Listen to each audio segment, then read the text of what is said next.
Gabriel De Guia is he is a development rep for Crew. For those of you guys who know it back in the day, Campus Crusade for Christ. I've had the wonderful privilege of really getting to know him over the course of the last year, and am just overjoyed that he is going to be sharing with us today and just really giving his insight in just his own personal experience. So, welcome, Gabe. Hi, Mary. It's good to be here. Hey, well, Gabe, fill us in on your story. I know you have been a missionary yourself for many years. You also help missionaries raise funds, but tell us your story. I know you and your wife are both in ministry together, and but yeah, share with us more.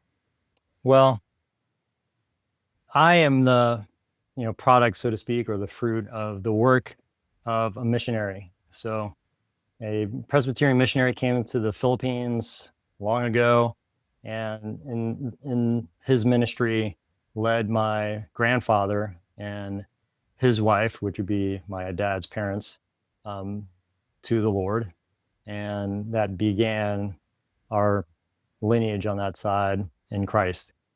And um, so I always start with that when I talk about my story because um, I can't avoid the roots of that, and how important that is and how that's shaped me in uh, my own calling and mission to serve the Lord.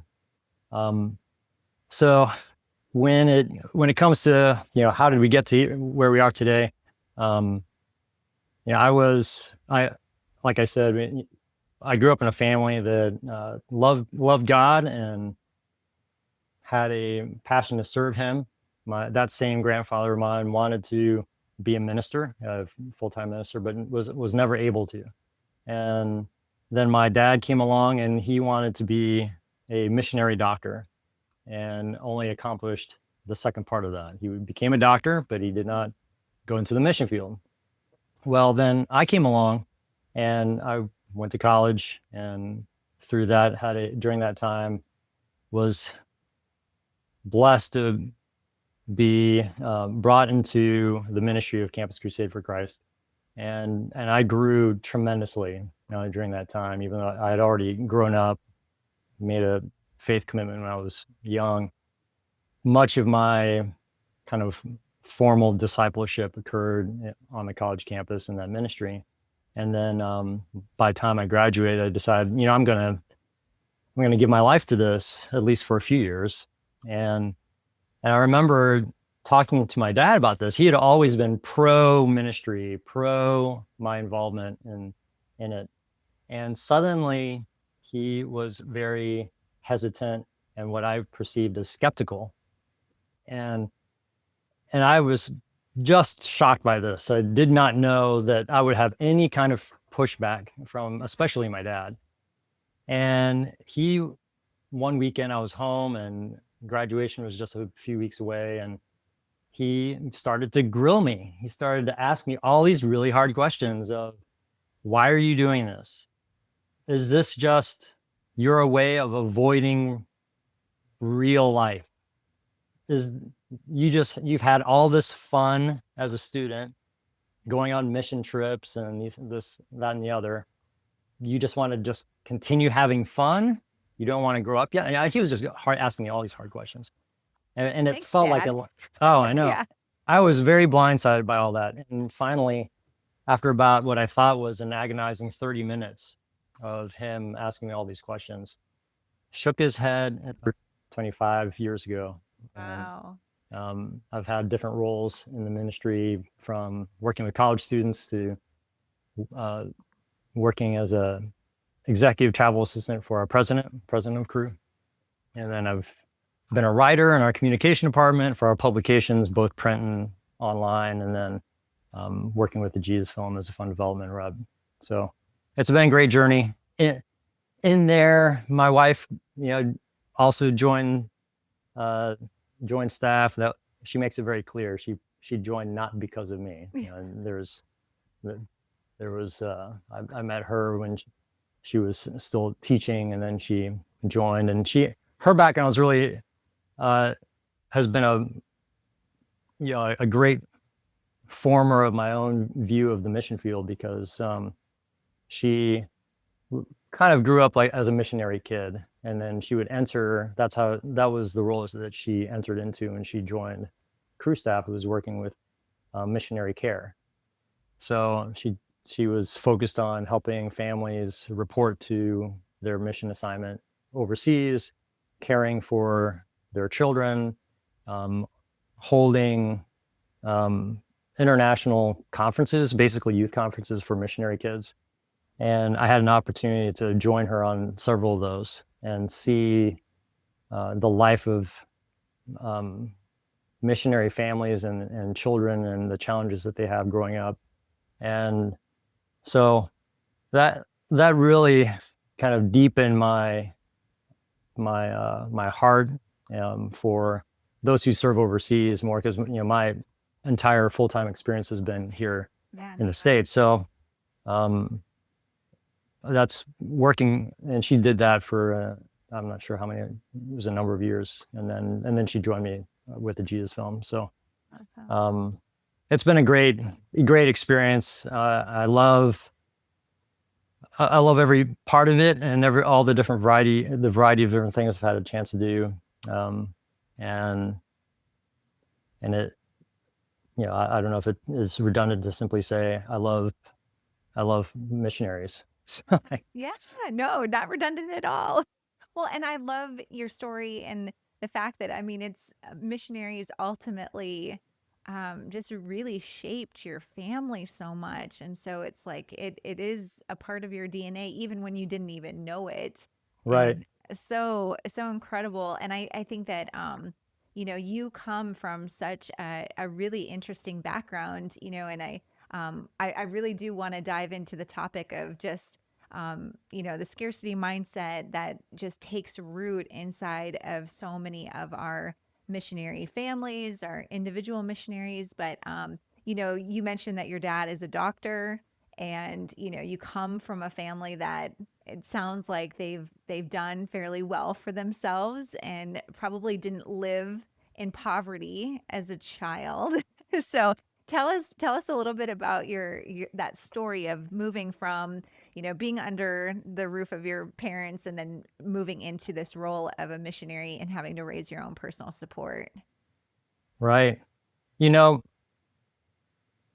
just to clarify, my dad definitely grew up in poverty in the Philippines, and but his parents were so lovingly generous, and I hear those stories all the time. I heard the stories all growing up, and then so in turn, my dad became a doctor, um, and a successful one. He just retired just a few weeks ago. Oh, that's He's awesome. 80. He's 84, and Oh he's my worked all the way up to this point, that's but great. has lived a life of generosity, Yeah.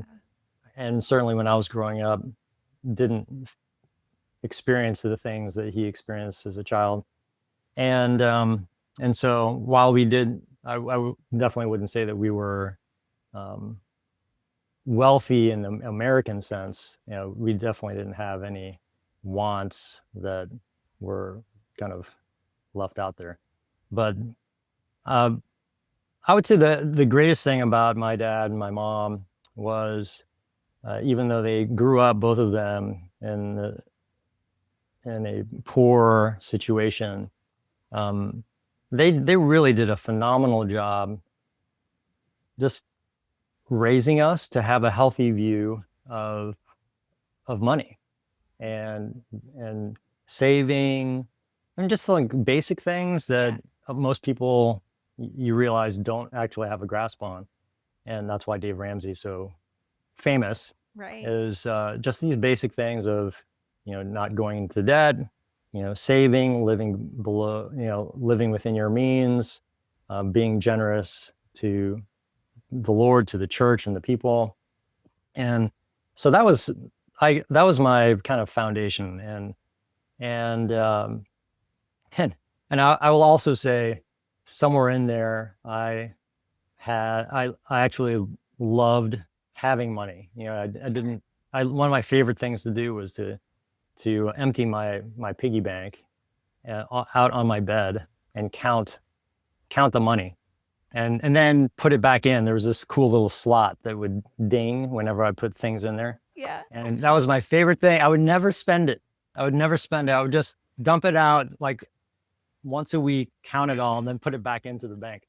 And so I I love to have it. But yeah, anyway, the so um it's an interesting thing because when like I was, when we had a previous conversation, after I stepped into vocational ministry, and I can only say this looking back, I didn't know it was happening to me. I would say right before I stepped in, I had I had a very, what I would say, a healthy view of money and resources and how God works and how He provides. And then shortly after I, raised my support, and then reported to my assignment on a college campus, I encountered a culture there that quickly began to undo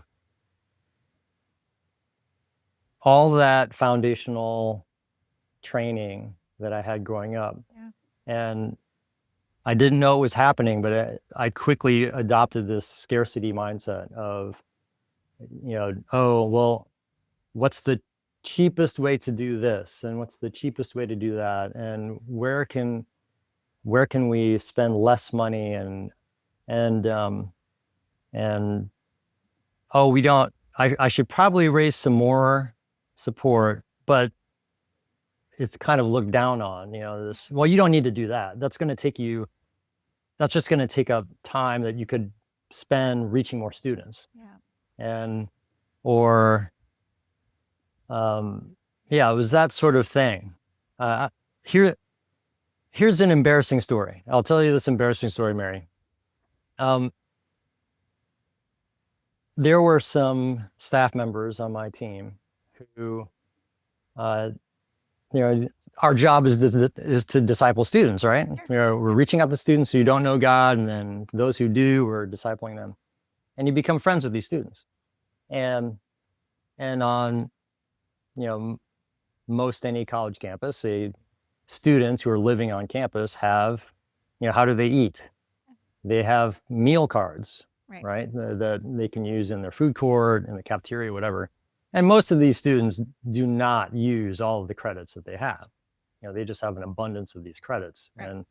And so one of our more senior staff members actually told me this and said, hey, you can save on your food budget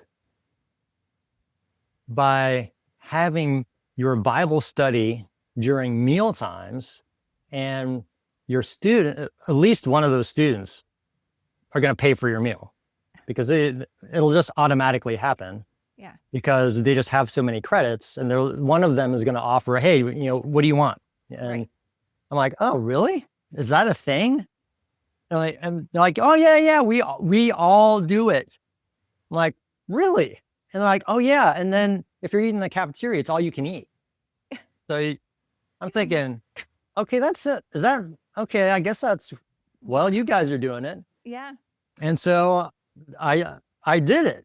So I said, I called a Bible study. It was during a meal time. We gather and it happened. Mm-hmm. And I don't know if it was because they were trained, or if they were really that good natured, but it happened. And so that became this thing where it's like, oh, who spent the least amount of money on food this month? That was actually part of the culture in my in my early years. Sure. Of, let's keep our expenses as low as possible so that we don't have to raise any more money. Right. And so I mean, I think back on that and I think, wow, what a horrible witness. Like, that's so bad. But what did I know? I was in my early 20s. But I mean, it just goes to show that, and just on this topic, it is one of those topics that it's like, it is part of the ministry missionary kind of lifestyle, that it's like, oh, you live on little poverty, other people are picking up the check. There's always, and I understand. I come from, a charity background as well. I mean, I hosted many meetings where, my donors would pick up my meal as well. So that was not unusual.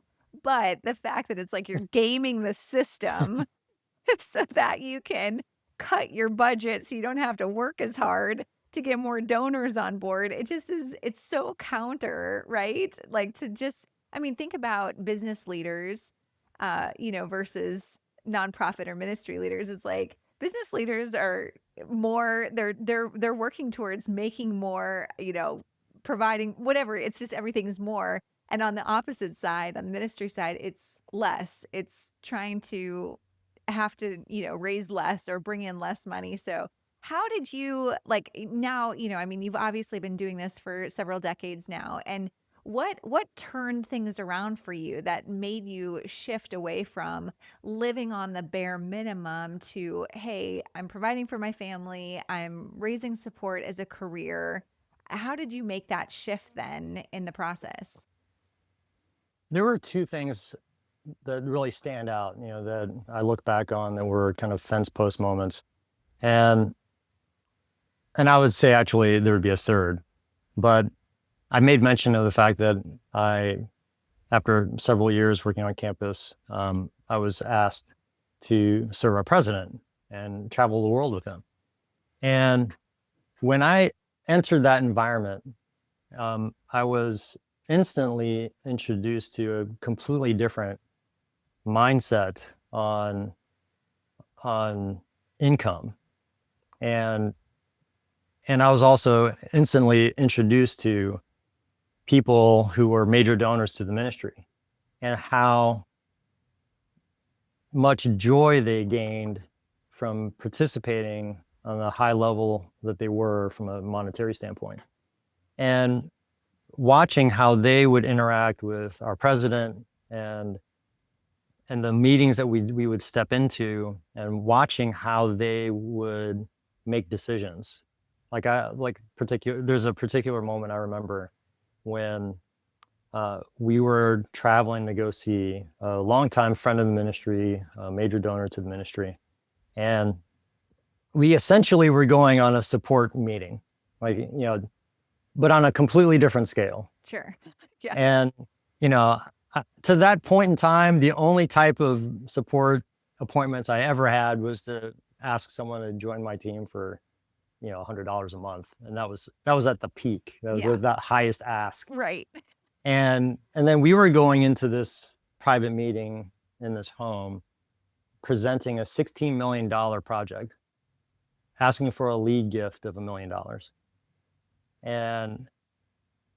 and we had this packet that I participated in helping put together, and the types of questions that he was asking this donor and his wife, and the interaction that we had in their living room, and it really shifted my understanding of how a donor thinks, because I got to be a part of it, to see it on this very intimate level, because he knew our president quite well at that point, and so they were engaged, and I got to see this back and forth and see what the important point, what data points were really critical for this decision to be made. And I thought to myself, oh my gosh, one, there are people like this who want to do this. They actually want to do this. Yeah. And give, so that, because the project itself, I mean, this was not a skimpy project. I mean, it had line items. The budget was there, and it was enough to do the job. Yeah. I had never seen anything like that. And so him, being this seasoned business leader, asking me these analytical questions about what we were trying to accomplish, and then listening to the president talk about it. It was visionary, it was exciting, and this donor was on board. Yeah. And I thought, gosh, can it really be like that? Like that's that can it happen on all levels, not just that level? Can it happen? And and then to hear he and his wife be so appreciative of being given this opportunity on the front end, before anyone else hears about it, they just felt so honored. So every bit of that appointment blew my mind, Yeah. because, and my apologies to anyone who was part of the coaching team that helped me as an initial newbie. If you talked about that and it just went out the window, my apologies. But yeah, that was a game changer. That event. The second thing that would happen, which would take place 10 years later, and it was, I've never really had health problems, and then all of a sudden in 2014, I was stricken with chronic back spasms. They were debilitating, and one particular night it was so bad I thought I was having a heart attack. I was on the ground flailing and didn't have control of my body, and my wife, this was like 1 o'clock in the morning, and we didn't have kids at the time. Wait, we did have kids at the time. We had two. What am I thinking about? So so my wife Rachel was frantic, didn't know what to do. She's asking me what to do as I'm writhing in pain and can barely speak. And I thought, the words came into my mouth, and I hated having to say it. I said, call 911. Mm-hmm. Because I'm like, I don't know what else to do. Right. I don't know if I'm having a heart attack. I don't know what's going on. And so she calls 911, and then is also instantly mortified in the moment because paramedics are going to walk into our house and into our bedroom. Yeah. Yeah. So, the hostess and my wife is like, I got to clean up. I'm like, honey, don't worry about that. It's 2 a.m. I'm sure that it's the paramedics. They've seen way worse. I promise you, you don't have to like make cookies or anything. So that's so funny. So they show up, and, I didn't have a heart attack. They said, you're not having a heart attack. You're just, you're having muscular problem, spasms. And then they went away. And that was the first time I really thought, oh my gosh, what would happen if I was physically unable to do my job? Yeah. What would happen? And so it was the next morning, I went into our handbook to find out, like, what happens if I have to take disability? Right. Like, I actually don't know this. The handbook's really thick. Yeah, they gave it to me years ago. I didn't read the whole thing. You don't think about the stuff that's like, oh, that'll never happen. Right. Yeah. So I was reading it, and this is standard stuff, but it was brand new to me. Sure. That disability, I would get 65% of my approved salary. Mm-hmm. Well, like many missionaries, I have control of how much salary I get. Mm-hmm. In Cru, they're very generous. Like they approve a pretty, pretty high amount. I think across the board, we're probably higher than average of what the approved ceiling is. Sure. And still kind of be in the, middle class realm. That's kind of our cap. Like, okay, we don't want to go beyond that level. And so that's what's approved. And then, but I can count on one hand how many people I know actually have raised the amount of support needed, right, to take their max salary. Taking your max salary is almost like, saying, I have a pet unicorn. It's, right, it's not heard of. It's only spoken of as legend. Yeah. I heard someone. It's like an urban legend that anyone has. That someone might have actually someone did that. So someone did that, it's assumed that, okay, Bill Bright did and his It's wife and an elite the level. elite people Yes. on the VP level, of course, all of them have it. Yes. But all of us, all the rest of us, Right. That would be a dream that that would would be never, dreaming, yeah. and that's like almost ridiculous to think about. Yeah. And well, so when I was looking at the math, I'm thinking, holy cow! Like if I took 65% of my current salary, that's a because you have to. It's based on what you're taking, Yeah. not on what you're approved for. It's like, what do you actually? Yeah. What's your paycheck say? And I thought, oh, my family's in trouble. If suddenly I have to be on disability and it's 65% of my paycheck, uh, this is bad. This is really bad. Yeah.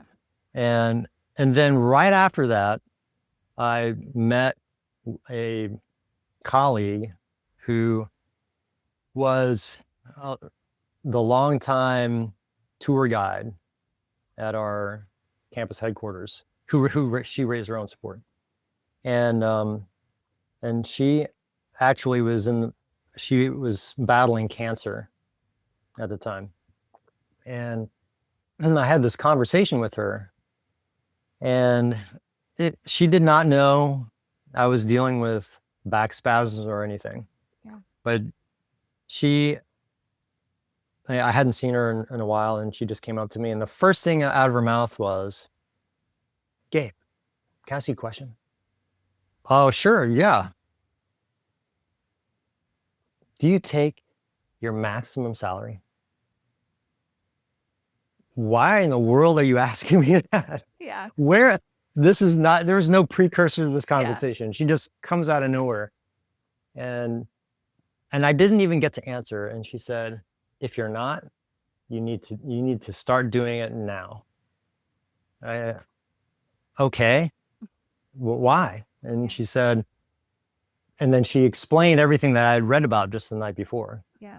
And she had what I didn't know was before she had cancer, she had some other conditions that made her susceptible to becoming, she had a, you know, uh, what do you call it? Kind of propensity for strokes, Sure. and that ran in her family, and so that she had that revelation of that needing to take her maximum salary years prior to that moment, and she was on a quest to just tell as many people as she could.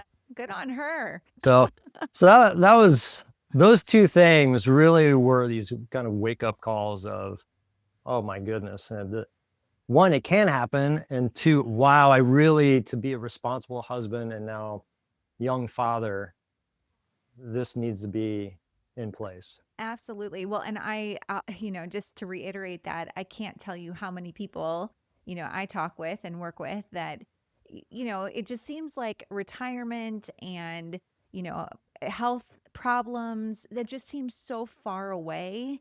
And until you're in the moment and you're like, oh my goodness, I didn't even think about this. And being a missionary and being a ministry leader, you guys are so sacrificial, right? Like, I mean, it's part of the job description is to, to care for people, to serve people, to really, put yourself in a position where you put everybody else first. And it is such a detriment, just that great, learning that, the teaching that you guys all have. It's like it also it's so important that you put yourself on the list as well. And so, but I want to highlight, just the first part of the story that you shared about having that experience where you're sitting with, the president of your organization and sitting down with a donor and really having that, being able to view. And it seems almost like you got to be like a fly on the wall and just kind of like, okay, like this is how this happens. This is how this works.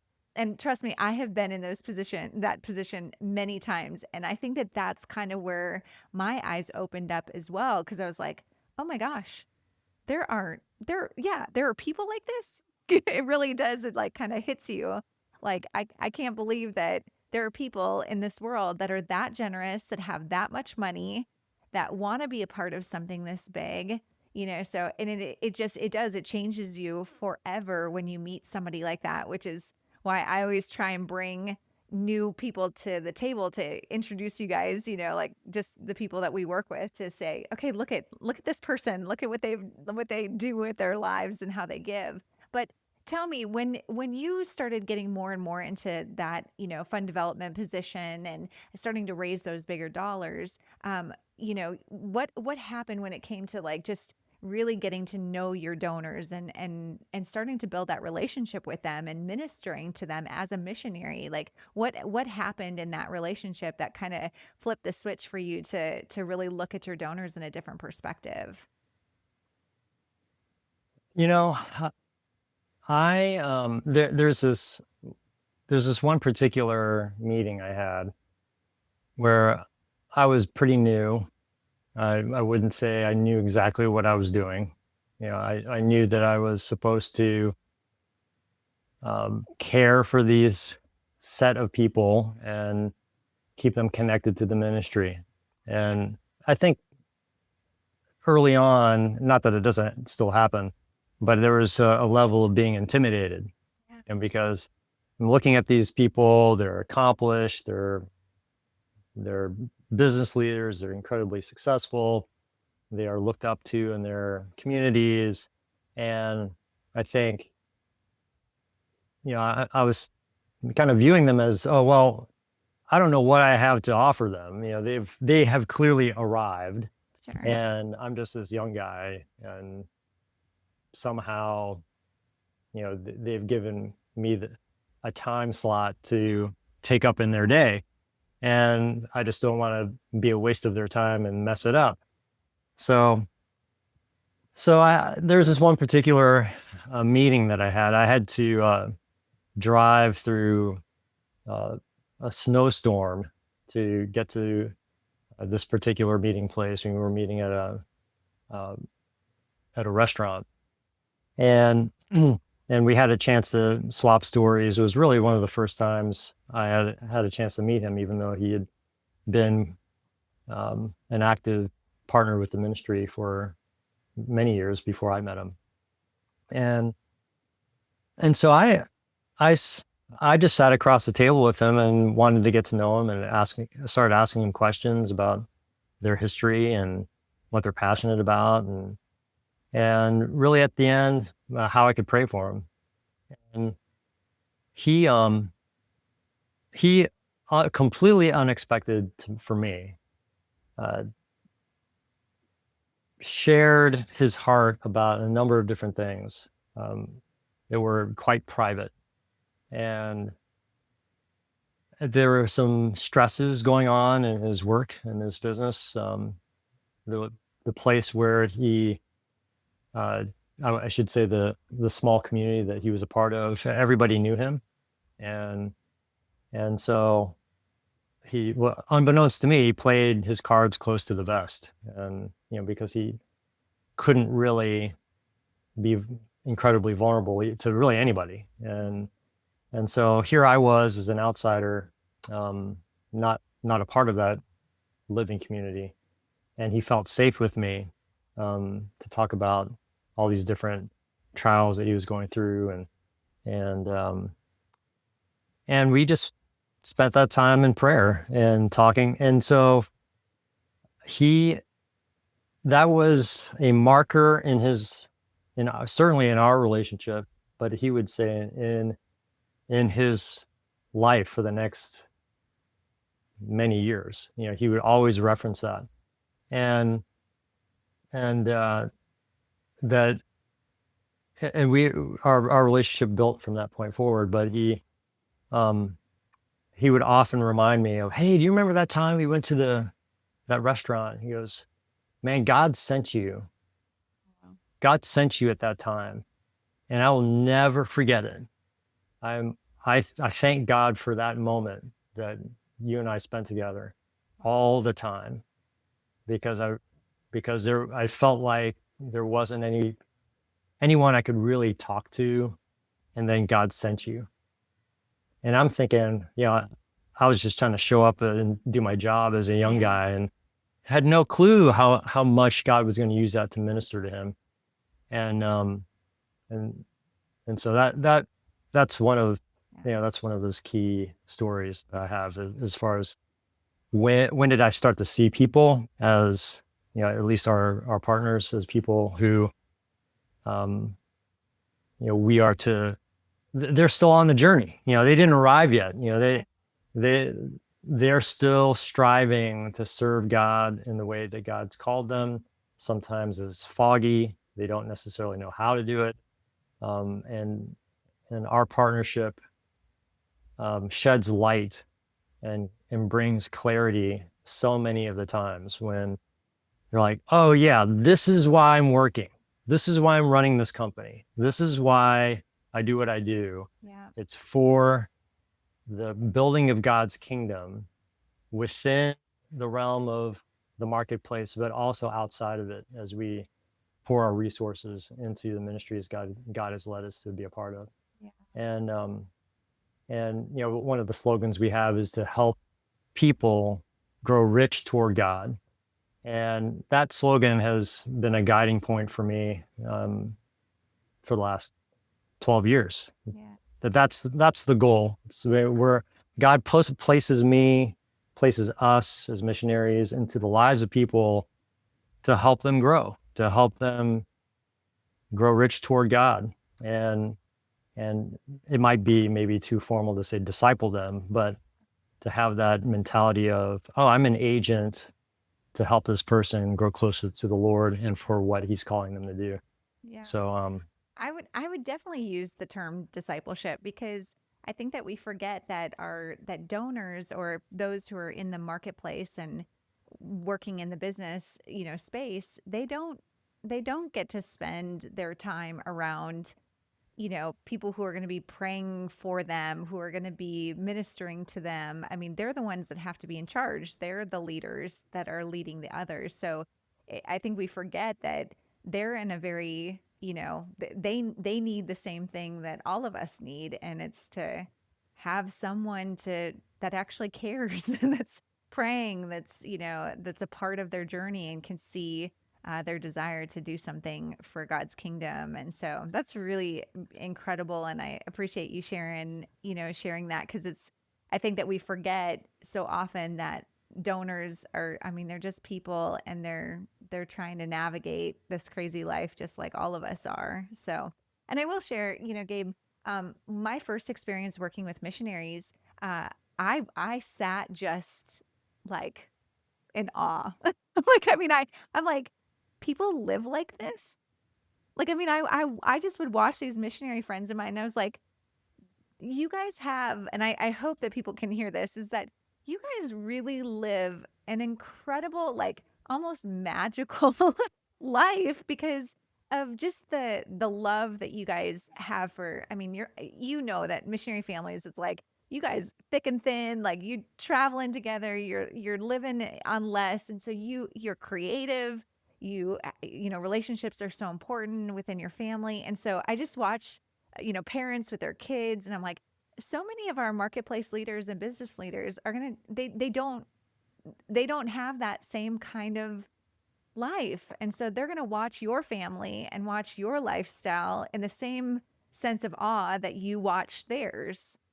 And so it's just really interesting. I have to say that from mm, a, marketplace perspective, watching missionaries, I'm always like I hope I can raise kids like you guys raise kids. I hope I can, like just be as generous as the way that you guys are, So there's just so much that relationship is just really important to reciprocate back and forth, and know that you're so valuable to those marketplace leaders, just being who you guys are. So, anyways, I know we're running out of time and we got to wrap up our conversation, but I just want, I hope that you guys can catch from, Gabe's story, that it's like, you don't have to have everything figured out at the beginning. You don't have to come into this, having everything figured out, but seeing that it is important to take care of yourself. It's important to take care of your family, and to actually get a full budget. But I want to give you the opportunity to just give some advice. I know you tend to talk to a lot of people who are just getting started.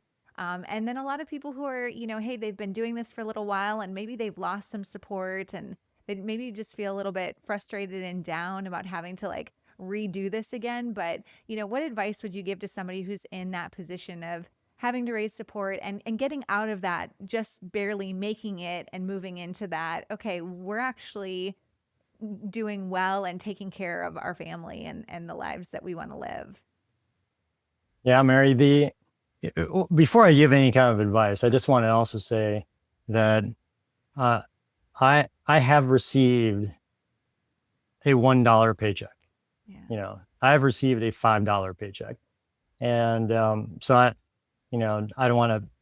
I know exactly what that feels like. I've received no paycheck, and and so I can completely relate to anyone who has felt that panic, pain of, oh my goodness, I didn't get paid, and I'm not sure how much I have left in savings. Like I know I know exactly what that feels like, and so um, I just wanted to get that out there. I didn't want people to think, oh yeah, it's you know Gabriel's just kind of clear sailing all the time. That's not true. But I would say the first thing, especially for people who are getting started out, I would, is always, hey, I would be excited and sure of your calling. And if that is certain, and you know that story, um, be reminded, that without a doubt, this is what God has called you to. And if that's the case, then be confident He's going to provide. And so if you don't have the necessary training to get that done, then there are plenty of people who you can learn from, and who can model for you what to do in the early stages. I would also say for the person starting out is know, and this is what you say all the time is, what know exactly what you need, and understand what that budget is going to be, and be realistic, and build in a buffer, not just the bare minimum. And so, and once you know what that is, to build a team or to make that happen. And so there's no there's no reason to go about it alone, and to feel alone. And so don't. There are people, there's this community, and fully funded, that we are eager to help with. And even in your own agency, find people, like, even if you can relate to what I've talked about in regard to having a scarcity culture, I can guarantee you that there is somebody in your agency who hasn't lived that same way. Somebody has done it. Somebody has done it right. And find who that person is, and go out to lunch with that person, and ask them, how did they do it. That's like maybe the easiest thing you could do, is find that person in your sending agency who really has done it well, and ask them a bunch of questions, like, what was your mindset? How did you get to that point? And that will serve you really well. And then, keep going out to lunch with that person. Take that person out to lunch like once a month, and even ask them, hey, I want to do it the way you did it. Can you help me do that? And so, Yeah. Oh, Gabe, I that is really so important. We all know that no matter what we want to accomplish, if you can find somebody who's already done it, it makes it so much easier to accomplish it yourself. Like if you're trying to run a marathon, don't hang out with the person who's never gotten off the couch. Like go find the person who's actually done it and go hang out with them. And this is the same thing, is that when when you do come across somebody who has, like the woman who approached you and said, "Do you have a full budget?" Are you living off the max? I mean, like that case in point, she would have been a great person, obviously, to latch onto and be like, okay, I'm going to hang out with her. Like there's somebody that I need to spend more time with because she gets it. She understands, something that I haven't quite caught on yet. And so, thank you for sharing that. I think that that's so valuable because I mean, we all need Barnabases in our life, and we need them in our support raising efforts too, not just in our spiritual, life. And so it's just one of those really, really important things. So, Gabe, thank you for sharing so many like incredible stories. I love the journey that you have been on. I love how God has just really given you so many personal experiences so that you can actually train others and help them through this. And so, Gabe, you are a coach yourself and you coach missionaries to get their full budget and help them get past these hurdles. So if you don't have somebody in your own organization, you can reach out to Gabe. So, what's the best way for somebody to reach out to you, Gabe, if they're interested in connecting with you? Well, they could go to fullyfundedacademy.com/Gabriel and find my connection there. So Okay. Okay, awesome. And like he just said, fullyfundedacademy.com/Gabriel. And it's Gabre. Oh, sorry, Gabriel. yes, yeah, like the angel. So Like the angel, you are a great representative of that, Gabriel. So, well, thank you, Gabe.